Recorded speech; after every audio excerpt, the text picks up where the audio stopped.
Good morning all of you. आज हम लोग देखेंगे CC1 child and growing up से एक क्वेश्चन कि शिक्षा से आप क्या समझते हैं और शिक्षा के कार्यों का वर्णन करें, विवेचना करें, व्याख्या करें।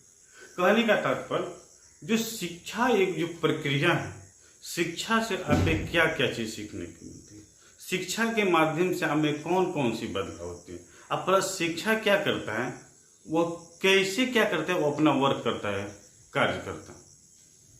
ठीक है, इस पर हम लोग ध्यान देंगे हम लोग। तो ठीक है, तो फर्स्ट में हम देखें कि हाँ शिक्षा से आप क्या समझते हैं, क्या सीखते हैं, इनके कार्यों का वर्णन। ठीक है, तो सबसे पहले हम देखते हैं कि शिक्षित व्यक्ति जितने होते हैं उनमें कैसे कैसे परिवर्तन देखने को मिलते हैं।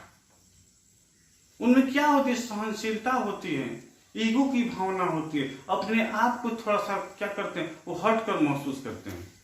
ये सारी प्रवृत्ति होती है, फिर भी होती है तो कैसे होती है। ठीक है, तो हम लोग इस पे चर्चा। तो फर्स्ट में मानते हैं कि जो परिचय है, परिचय में कि शिक्षा से आप क्या समझते हैं। ठीक है, तो शिक्षा ये क्या है, गतिशील प्रक्रिया है। ठीक है, लिख रहे हैं, थोड़ा सा लिख रहे हैं, शिक्षा एक गतिशील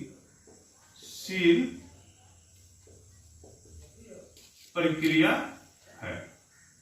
हम जानते हैं कि जी शिक्षा क्या होती है, एकाएक किसी के पास क्या होती है, नहीं आ जाती है।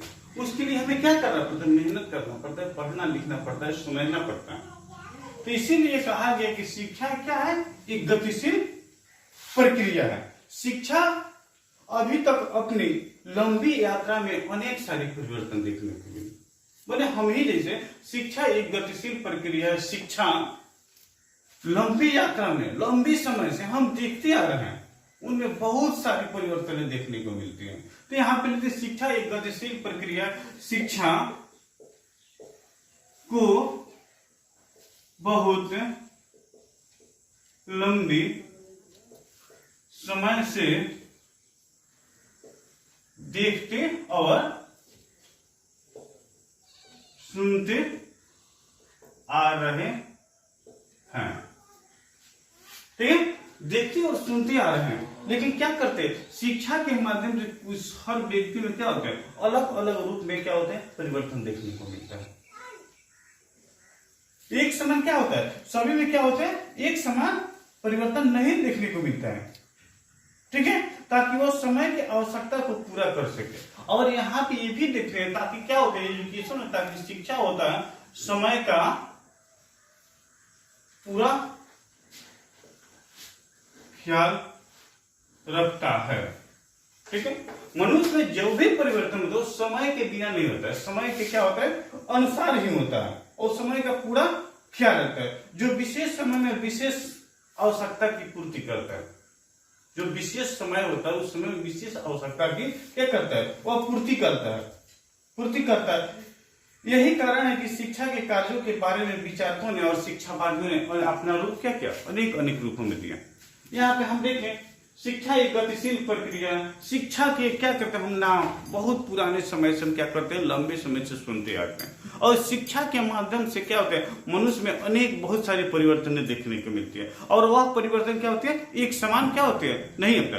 तो उसी पे क्या हो, जो शिक्षावादी हुए, एक शिक्षार्थी हुए या शिक्षा मनोवैज्ञानिक हो, उनमें क्या होगा, अनेक प्रकार के क्या होगा, परिवर्तन उनमें देखने को मिले। और सभी की क्या होते हैं, जो सोच होती है क्या होती है, एक समान, सबकी सोच क्या होती है, अलग अलग होती है। लेकिन यहाँ पे देखना है कि शिक्षा के कार्य कैसे कैसे होता है। ठीक है, तो कुछ मनोवैज्ञानिक होते हैं, कुछ व्यक्ति होते हैं, वो अपनी जो कार्य होती है उस कार्य शैली को क्या करते हैं, अलग अलग रूपों में कैसे बांटते हैं। ठीक है, तो हम लोग क्या करेंगे, इस पर देखेंगे। परिचय में कि शिक्षा एक गतिशील प्रक्रिया, सभी व्यक्ति में शिक्षा एक समान क्या होती है, नहीं होती है। ठीक है, हम बहुत लंबे समय से, पुराने समय से शिक्षा को देखते आ रहे हैं, और शिक्षा ग्रहण करने की तरीका भी एक नहीं है, और शिक्षा देने की भी तरीका क्या होती है, एक समान नहीं होती है। और यह प्रक्रिया क्या होती है, एकाएक नहीं किसी में अनुकरण होती है, यह क्या होती है, एक सिस्टम, और एक धीरे धीरे क्या होती है, यह प्रक्रिया अनुकरण करने की होती है। और जो विशेष समय होता है उसमें विशेष परिवर्तन इनमें देखने को मिलता है, और समय के साथ क्या होता है, इनमें परिवर्तन देखने को मिलता है। ठीक है, इतना तो समझ में आ गया। उसके बाद देख रहे हाँ शिक्षा से आप में कौन कौन से परिवर्तन देखने को मिलता है। ठीक है, जो शिक्षा एजुकेशन होता है उसमें आप में कौन कौन से परिवर्तन है। तो जैसे मानते हैं कि परिवर्तन देखते हैं हम क्या कि शिक्षा के कार्यों को निम्नलिखित रूप में परिवर्तन देखने को मिलता है। अब यहाँ पे हम लिख सकते हैं शिक्षा से, ठीक है, या शिक्षा के कार्य या शिक्षा के लिए शिक्षा के कार्यों को क्या निम्नलिखित भागों में विभाजित किए हैं, निम्नलिखित भागों में बांटा गया है। ठीक है, अब जिसे हम मानते निम्नलिखित कौन कौन से भागों में बांटा गया। अब फर्स्ट में देखते हैं व्यक्ति के प्रतिकार, मैंने व्यक्ति के प्रतिकार मैंने आपके प्रति करता है, आपके रुचि के प्रति, आपकी जिज्ञासा के प्रति, आप जो कार्य चाहते हैं उसी के प्रति होना चाहिए। शिक्षा एजुकेशन क्या करता है, उसी आपको जिसमें क्या है, जिस चीज में रुचि है। चलिए फिर उस पर चर्चा की। सेकेंड इसमें देखें समाज के प्रतिकार, समाज के प्रति कार्य। थर्ड में देखा जाए समाज के प्रति क्या होगा, व्यक्ति के प्रति कार्य हो गया, समाज के प्रति कार्य हो गया, और उसके बाद हम देखते हैं कि राष्ट्र के प्रति कार्य, राष्ट्र के प्रति कार्य। ठीक है, इतना तो हम देखें। अब देखिए व्यक्ति की आवश्यकता अनेक होती है। अब यहां देखिए आवश्यकता अनेक, ठीक है। जीवन में शिक्षा का कार्य क्षेत्र में व्यवसायिक क्षेत्र क्या है, अनेक होती है। ठीक है, अब यहां पे देखिए हम क्या, व्यक्ति की आवश्यकता। अब हर मनुष्य होते हैं क्या होते हैं, उनकी अलग अलग आवश्यकताएं होती हैं और उस आवश्यकता के अनुसार क्या करते हैं, कार्य करते हैं। शिक्षा का कार्य व्यक्ति की आवश्यकता की पूर्ति करना। ठीक है, जीवधारी होने के कारण भोजन वस्त्र मकान की आवश्यकता क्या होती है, ज्यादा होती है, और उसके प्रतिकूल आवश्यकता और इन आवश्यकताओं के पूर्ण शिक्षा के माध्यम से हो सकती है। ठीक है, स्वामी विवेकानंद का कहना है कि शिक्षा का कार्य का पता लगाना जीवन की समस्याओं को क्या करना, समाप्त करना। अब जैसे यहाँ पे देखें हम व्यक्ति की प्रतिकार, तो मनुष्य होते हैं, मनुष्य के लिए क्या है, अनेक चीज की आवश्यकता है। जैसे मानते हैं कि यहाँ हम लिखे भोजन वस्त्र आवास। ठीक है, ये सारे उनकी क्या है, मुख्य आवश्यकता है, और इस आवश्यकता के लिए क्या है, शिक्षा क्या है, पूरा जिम्मेदार। अब जैसे पास हमारे पास क्या होगा, क्वालिटी होगा, और उसी के अनुसार हम क्या करेंगे, अपने जीवन यापन को हम चलाने के लिए क्या करेंगे, तत्पर रहेंगे। और स्वामी विवेकानंद क्या कहते हैं कि आपके पास ऐसी शिक्षा हो, आपके पास ऐसी एजुकेशन है जिसके माध्यम से क्या करें, अपनी जो समस्या है उस समस्या का निदान निकाल सके।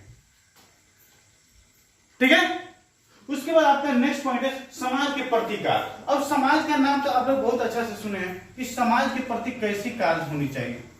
ठीक है, तो समाज में क्या है, हर व्यक्ति की क्या होती है, आवश्यकता अलग होती है। कोई व्यवसाय करना चाहते हैं, तो कोई बिजनेस करना चाहते हैं, कोई नौकरी करना चाहते हैं। ठीक है, जीवन में शिक्षा का कार्य क्षेत्रों को व्यवसायिक कुशलता के प्रति में समस्या सहायता देना चाहिए ताकि आत्मनिर्भर बन सके। ऐसे व्यक्ति जीवन में उन्नति करता है तथा वह एक स्वस्थ समाज का निर्माण करता है। अब देखिए यहाँ भी समाज के प्रति है, समाज में सबकी रुचि क्या होती है, अलग अलग होती है, सबकी वर्ग क्या होते हैं, अलग अलग होते हैं, और समाज में उनकी क्षमता योग्यता को देखते हुए हमें क्या करना चाहिए, समाज को उस लायक बनाना चाहिए ताकि वह अपने क्या करें, आवश्यकता की पूर्ति कर सके और अपने आप में क्या करे, वह आत्मनिर्भर बन सके। तो यहाँ पे देखिए व्यक्ति के प्रति कार्य, हमारी रुचि के प्रति, अगर हमें शिक्षक बनना है तो हमें शिक्षक बनने दीजिए।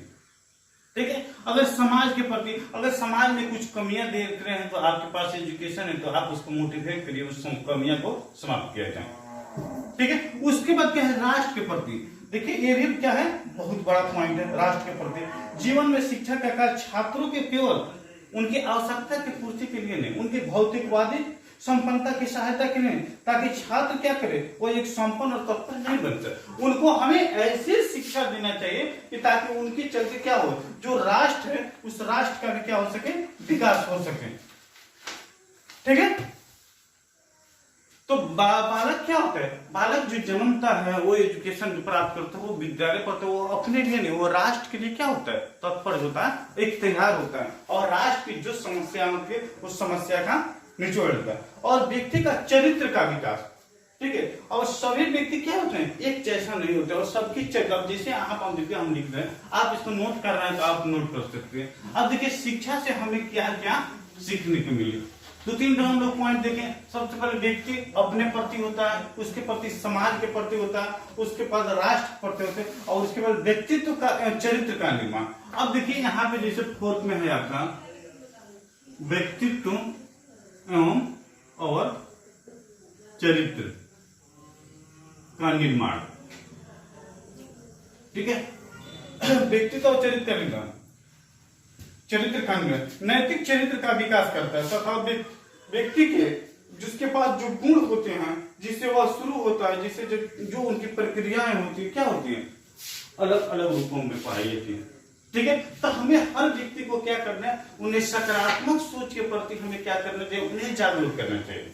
उनके पास हमें क्या करना चाहिए, मेरिट के प्रति उनको जागरूक करना चाहिए, डिमेरिट के प्रति हमें क्या करना चाहिए, उनको जागरूक नहीं किया। और उसके बाद और एक पॉइंट है 5 में, जीवन के लिए तैयार करना, जीवन के लिए रेडी करना, तैयार करना। जब व्यक्ति जिस कार्य को करता है तो उसमें क्या करें, उनकी रुचि, उनकी जिज्ञासा, उनकी मानसिकता को क्या करें, उसमें खूब अच्छा से लगाने के, उसमें खूब जहन उनकी क्या हो, अच्छा होना चाहिए। शिक्षा का कार्य व्यक्ति को जीवन के विभिन्न समस्याओं से संघर्ष के लिए तैयार करना, जो व्यक्ति के आई हुई समस्या से जूझने में सहायता करती है। अब यहाँ पे देखिए जीवन के लिए तैयार करना। अब यहाँ पे शिक्षा क्या करती है कि शिक्षा का कार्य व्यक्ति को जीवन के लिए क्या करना, तैयार करना। उनके पास जो विभिन्न समस्या है उस समस्या का समाधान करने के लिए क्या करना, तैयार करना, ताकि उनकी जो समस्या उस समस्या से जूझ लड़ने के प्रति क्या है वो जागरूक हो सके, ठीक है। उसके बाद क्या, वातावरण के अनुकूल। अब देखिए छठा में क्या है, वातावरण, वातावरण के अनुकूल। देखते हैं क्या अनुकूल, हम हर कार्य करने के लिए तैयार होते हैं, लेकिन कहीं कहीं पे क्या होता है, ये लागू नहीं होता कि आपको ये चीज नहीं करना चाहिए, ठीक है। परिस्थिति के सामंजस्य स्थापित करने के लिए शिक्षा का मुख्य कार्य होना चाहिए वातावरण के अनुसार। वातावरण और शिक्षा का कार्य छात्रों को उस वातावरण के अनुकूल बनाता है जिससे कि वह जीवन में रह सके और अपनी मूल प्रवृत्ति को संतुष्ट करने के लिए अधिक से अधिक सामंजस्य करे, ठीक है। वातावरण के अनुकूल शिक्षा एजुकेशन ये करता है कि आप इन्वायरमेंट को देखते हुए जो भी अगर वर्क करेंगे तो उसमें क्या होगे, आप हमेशा सकारात्मक मिलेंगे। आपका जो परिणाम होगा वो परिणाम क्या होगा, अच्छा होगा। उसमें किसी प्रकार के क्या करेंगे, आपको समस्या का निचोड़ और समाधान करने के लिए किसी प्रकार की क्या करेंगे, कठिनाइयां महसूस नहीं होंगी। तो आज हम लोग देखें क्या कि शिक्षा से हमें क्या क्या सीखने को मिलती है और शिक्षा से हमें क्या क्या मिलता है और शिक्षा का कार्य क्या कौन सा होता है। तो मेरा एक जो हम लोग देखे ये पार्ट, इसका क्या था, पार्ट 1 था। अब कल की क्लास में आपको इसका पार्ट 2 में चर्चा करेंगे। हाँ, शिक्षा से और कौन कौन सी आपकी समस्याएं का निचोड़ हम लोग निकाल सकते हैं, ठीक है। तो आज की क्लास हम आपको यहीं पे एंड करते हैं, ठीक है। इसी के साथ आप सबों को मेरी तरफ से बहुत बहुत धन्यवाद। Thanks.